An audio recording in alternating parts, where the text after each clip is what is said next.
بسم اللہ الرحمن الرحیم۔ زنا، سود خوری اور قرض۔ زنا، سود خوری تو توبہ سے معاف ہوتے ہیں، اور قرض جب تک ادا نہ کرو معاف نہیں ہوتا۔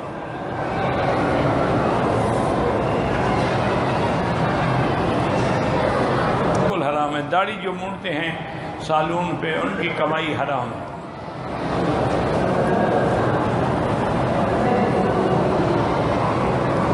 اگر ہم کتاب پڑھ رہے ہیں، اس میں کوئی آیت آ جائے بغیر وقت پڑھ سکتے ہیں۔ محفل میلاد جو منعقد کرتے ہیں وہ بدعت ہے، اس کا کرنا بھی ناجائز ہے، اس میں کھانا کھلانا بھی ناجائز ہے۔ یہ تو عیسائیوں کی رسم ہے، اس کا اسلام سے کوئی تعلق نہیں۔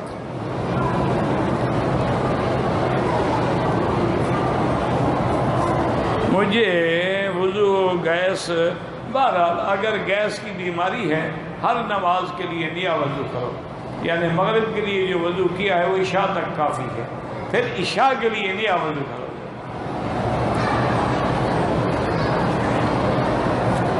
انسان کے فوت ہونے کے بعد، جب آدمی فوت ہو گیا اس کی عمرہ ہو سکتا ہے دفن کے بعد کرو یا مرنے کے بعد۔ اگر اس کو دفن نہ کریں، 1 سال تک رکھا رہے کولڈ سٹوریج میں، تو یہ کیا مطلب؟ مر گیا۔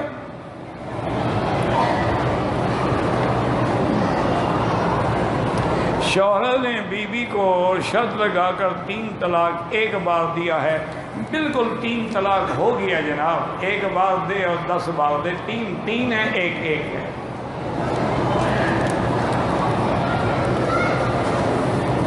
ان کو بھی پتا ہے کہ 3 ہو جاتی ہے، ورنہ مسئلہ کیوں پوچھے؟ ان کو بھی پتا ہے کہ حرام ہو گئی ہے، اب بھاگ رہے ہیں کہ کوئی راستہ نکل ہے۔ کوئی راستہ نہیں جناب۔ اگر ہوائی جہاز میں جمعہ کی نماز کو، جمعہ تو سفر میں معاف ہے، تو تم جمعہ ہوائی جہاز میں پڑھو گے ماشاءاللہ، جب مسافر کے لیے جمعہ ہے ہی نہیں۔ بس عورت کی نماز مرد سے بالکل الگ ہے۔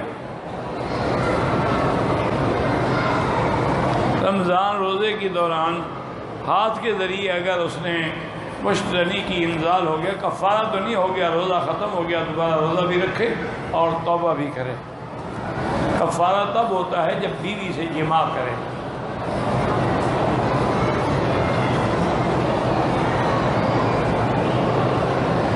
رمضان المبارک مہینے کا پاکستان والے ہر روزے دوبارہ پڑے گا۔ اگر روزہ کم ہوا ہو تو پورا کرنا پڑے گا، اگر کم نہیں ہوا ہے تو ٹھیک ہے۔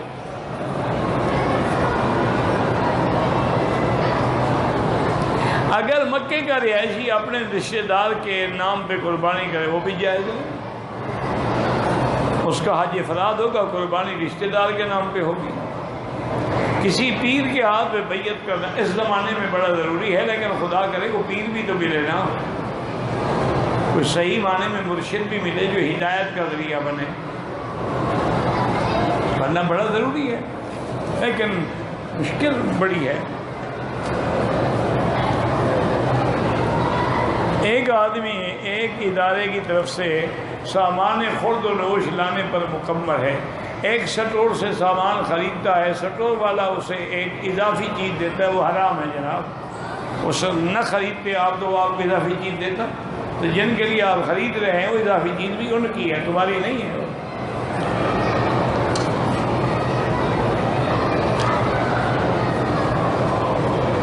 اگر کسی آدمی نے بچپن میں کسی عورت کا دودھ پیا تھا تو اس کے بچوں سے اس کا نکاح نہیں ہو سکتا۔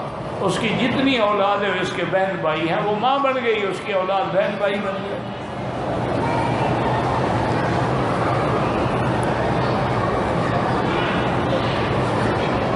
صدقے بارے میں جو شخص غریب ہے، مستحق ہے، اس کو دیں تو زیادہ ثواب ہے۔ اگر یہی اپنی کسی قریبی بیوہ کو دے دے، بالکل غریب، اگر رشتہ دار ہے، غریب ہے، بیوہ ہے، مطلقہ ہے اور اس محتاج ہے، اس کو دینا جائز ہے، لیکن کوئی اور لالچ رکھ کے نہ دینا، اس لیے کہ صدقہ دیتے ہیں نا کہ تاکہ توجہ تو حاصل ہو جائے گی۔ کسی اور کو دے دو، پتہ بھی نہ لگے کس نے دیا ہے۔